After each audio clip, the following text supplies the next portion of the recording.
All right, this is Bob Odell with Root Source, and today with me is our CEO, Gidon Ariel, and we are speaking on December 7th, just after the major announcement yesterday by President Trump regarding Jerusalem. How are you doing, Gidon?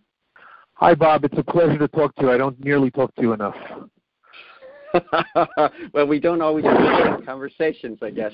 For the people listening, I just want to say that Bob and I have a daily phone meeting of about an hour or two. So that was just an inside joke over there. We're very good friends, very close.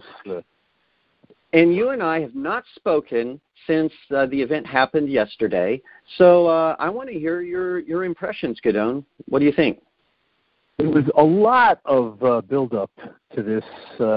Only about 2 days earlier. That's what happens in Israel. They don't have too much things that you have a long build-up, like 1 or 2 days, and that's about it. And little by little, people really got, I think, so frenzied about it that some of the people, even before that and afterwards, are talking about how this is like just one step below the Messiah. That President Trump is up there with Cyrus and with Balfour as far as tremendous, important international, biblical, prophetic, Israeli important stuff like that. So I thought it was great, but I don't think it was as amazing as all that. I think that first of all, I think that I don't know how many people. I do know that over 1 million people are subscribed to the White House, or close to 1 million people are subscribed to the White House YouTube channel.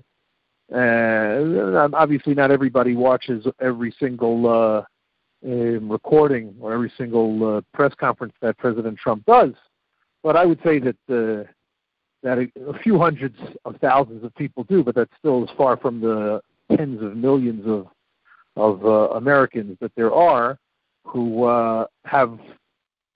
make their opinions, shape their opinions about President Trump based only on the mainstream media and social media. And that's really an important thing to walk away from over here. If you're going to try to judge Trump one way or another, then you owe it to yourself to listen to him uncut and not censored and not edited. Specifically regarding the announcement itself, I think that the main takeaway, the main quote, if I may, of what he said is that he just thinks that this is the right thing to do for the United States to recognize that the capital of Israel is Jerusalem, is something that is just so obvious and so real that it's the right thing to do to set the record straight. I think that might be the title of his talks. I like that line where he said, "Look, it's already reality. The prime minister's there, the president's there, the Knesset's there, the minister of office, the officers are there. Our people are already going to Jerusalem to meet these people anyway." Historically, there are a lot of reasons why Israel is not referred to and dealt with like a normal state, but I think that the main reason is anti-Semitism. I think that there's a significant double standard that is used for Israel, and for various reasons people are uncomfortable shaking themselves out of that double standard.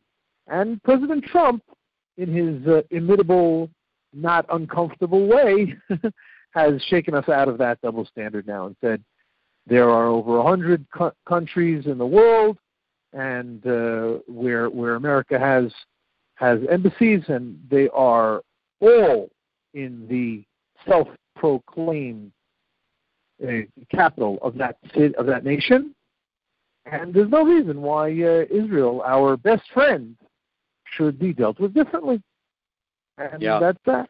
And one of the things that was notable, and let me say, there was already a planned meeting of some pro-Israel Christians in Austin, a few of my friends. One of the things that that our group sort of noted was that he had said, look, we've been trying to bring peace to the Middle East for 20 years, and it hasn't worked, so why not try a different method? As sort of a justification for going ahead and doing this. Was that noticed by you? Sure. A few people repeated that on my feeds, and I think that he's got a point. What can I tell you? I'll tell you. Maybe I just didn't have my breakfast or something, but I'm a little bit cynical or pessimistic about the whole deal over here. It's going to take a lot to get the Palestinian leadership in a position for them to civilly negotiate. I think that Israel is way beyond ready to do that, in spite of whatever anti-Israel people might think, and certainly not according to my preferences. I think that Israel is and has been ready to negotiate in good faith for decades and decades, really right after 1948 and 1967. The first thing that Israel does when it comes out of a war, say we're ready to negotiate. We'll go anywhere. We'll have anybody, and that's true. So, but of course, we're not going to negotiate with somebody who's going to be holding a gun to our heads or has already pulled the trigger. So that's what they really need to figure out. And it's on the one hand, it's good that they haven't figured it out, because I'm afraid that any decision, any negotiated agreement will be bad for Israel, for those people who believe that the entire land of Israel should be kept in Israel's hands, etc. But that's what would happen. But like I said, I don't think that the Palestinians are going to be able to get to such a situation. They're very, very far from it. One other question that we had kind of coming out of it was there was a lot of fear reasoning, I'll call it, in the last, since Trump took office, coming out of the Arab world, that if Trump ever does this, then all chaos will break loose and there will be war, so he better not. How do you respond to that now? I'll respond to that not only from my own perspective, but the perspective of most of the Israelis that I have been interacting with on my social media, and that is yada yada yada for the Palestinians to say, if you do this one, then we're going to have 3 days of rage. Or 30 days of anger, or a whole year of absolute rip, tear them apart. We've been seeing this for over 50 years, and the angrier the Palestinians get about nothing or anything, the better we get at countering their violence, and the more people in Israel get to feel that there's nobody to talk to. So any violence on the Palestinian side is definitely just shooting themselves in the foot, if they would only figure that out. And we've been through much worse than this, believe me. It's true that an individual can carry a scissors or a pen or something like that, or make it through a guard with a knife or even a gun, and this is all true. But I'm sure that some of our listeners live in a big city in the United States, and there's not a day that doesn't pass by without murders in the places that you live. So unfortunately, that's the situation in our time, and just because it happens to be supposedly ideologically based or politically based, it doesn't make it any easier or harder for the victim. But for Israel in general, to call the kinds of rage, kinds of violence that Palestinians can perpetrate against us, to call that something that we all have to get in a huff about, that we have to start worrying about where we're going, when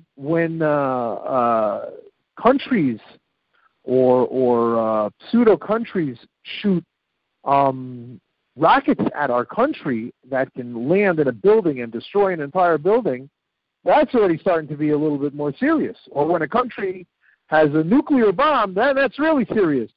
But if some kid is going to walk around with scissors, then it's lo na'im. But it's not very comfortable. But it's not something that we're going to stay home from work about. So things have today. Things have gone pretty much as normal. Well, I don't know if the Palestinians had anything to do with it, but my computer did not work too well today, so that was really unnormal. But seriously, absolutely, there was some reporting about some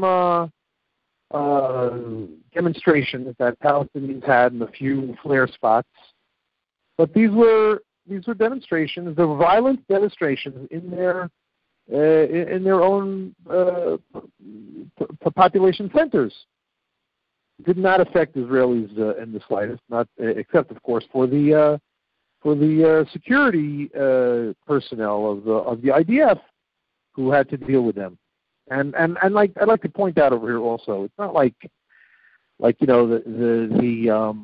Palestinians are demonstrating with flags and maybe with whistles and with flowers in their teeth, and then the IDF comes and puts their guns on automatic and just mows everybody down. No. Some anti-Semites might have that picture in mind, but it's just the opposite.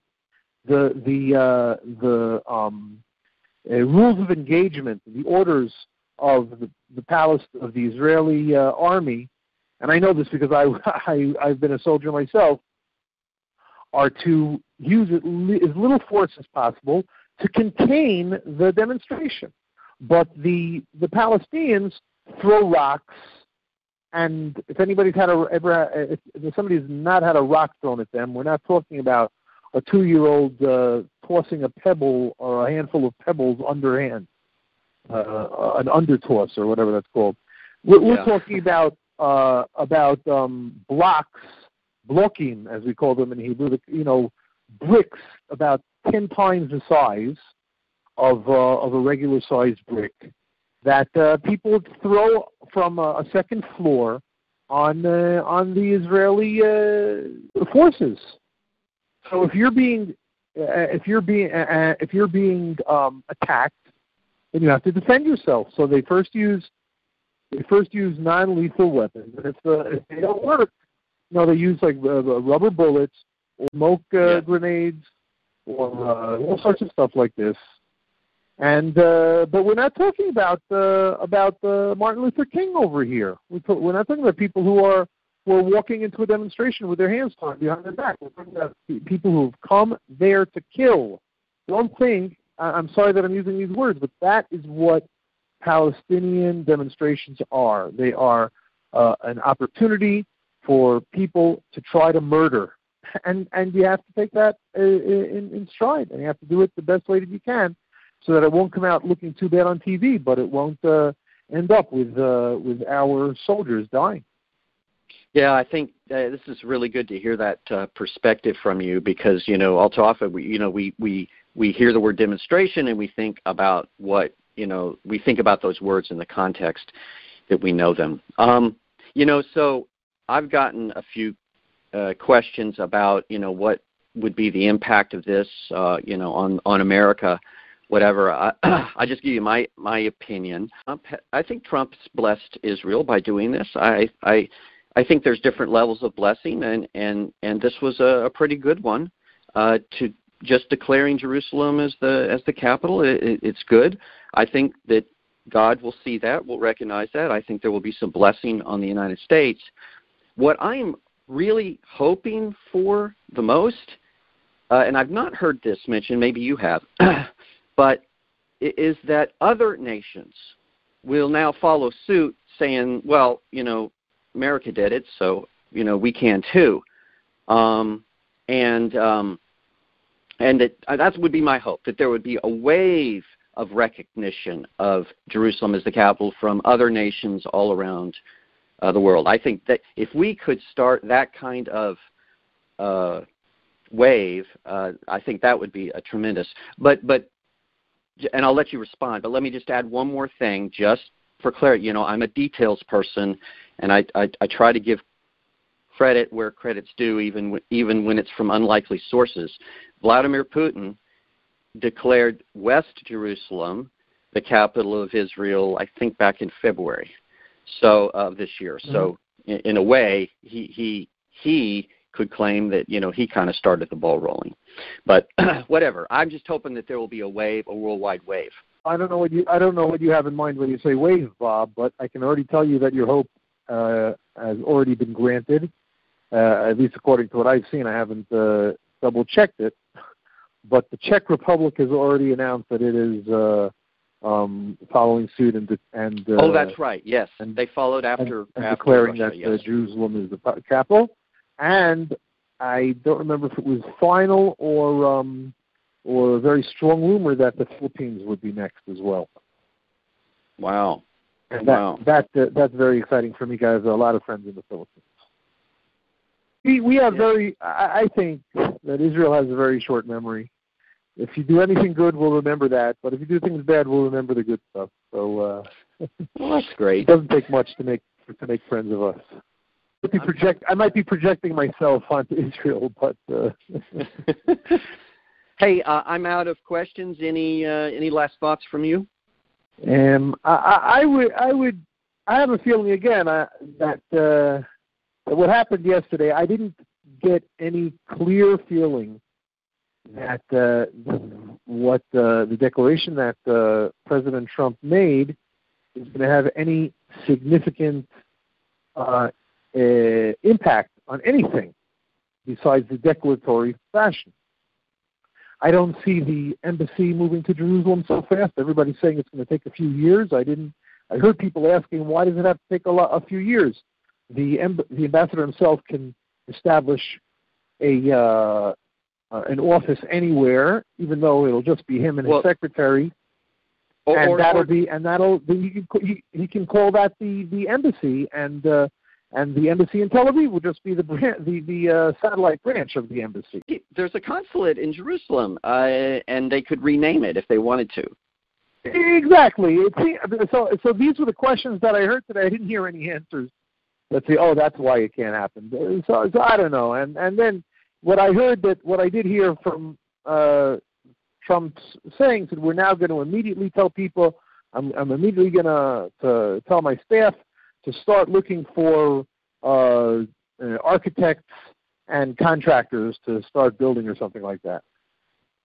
Yeah, they obviously don't consider the consulate big enough or secure enough or whatever. They want to do something from the ground up. That's going to take a long time. But that doesn't mean that they can't start with something temporary. I don't understand. First, when a new state is founded and or the Americans say, okay, we're gonna start having an embassy there. The first thing we do is, well, we got to build something. We made the decision to have an embassy there, but it'll take a good 3-4 years until we actually open it. Well, what are you talking about? They rent a place and they start. That's the way you got to do it. So I don't see why that's not happening. I didn't get a good answer to that. And the question that's been going around in our circles, and I don't know how much of our listeners are familiar with this. In your passport, it says where you were born. It says the city and the state. If you were born, let's say, in Egypt, then it says you were born in Alexandria, Egypt. Or if you were born in Mexico City, Mexico, then that's what it says in your passport. Of course, if you're an American citizen, if your parents are American citizens, like my children were born in Jerusalem, and I'm an American citizen, so they're American citizens. Their American passport says Jerusalem. It doesn't say Jerusalem, Israel. It's as if Jerusalem is a city without a state. So if now President Trump has declared, no, Jerusalem is the capital of Israel. So logically, that means that Jerusalem is part of Israel. So that means that if you're gonna note in a passport the place of birth is city, country, and now that means that obviously Jerusalem is in Israel. Therefore, anybody born in Jerusalem will have the term Jerusalem, Israel in their passport, and not just Jerusalem. We haven't seen anything. A friend of mine immediately sent an email to the American Embassy, and they said, we haven't gotten instructions yet from the State Department. So things that they might say, listen, it's only one day, so we'll give them a few days of grace. But now the weekend's coming up. But we'll see if anything actually happens. I'm not cynical. I don't think that it won't happen, but I don't think it's the end of the world if it doesn't happen. But there's no question that I don't feel that that Trump has done anything bad to Israel until now, and he's been only doing good declaratory things, and that's the very least that you can expect from a friend.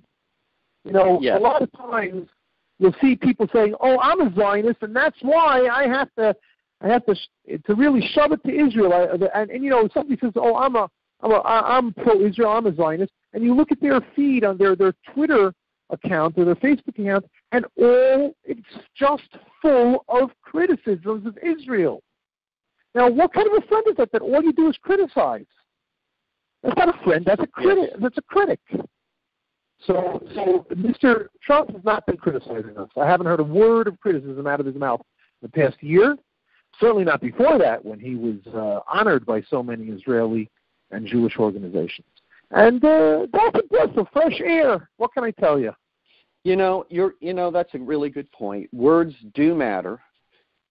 What you say really does matter. I mean, even in the New Testament, it says that you will be judged for every careless word that proceeds out of your mouth. So how much better is it to actually declare something that actually is true about the Capitol and is in accordance with God's view?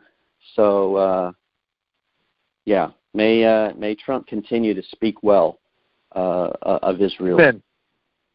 Amen. Thank you very much for that blessing for the end of our discussion. Well, this has been great talking with you, and if you have questions, you can put them on the blog post down below. Gidon will be sure to respond to those. Thank you for joining, and until next time, we will say to you, Shalom. Shalom, shalom.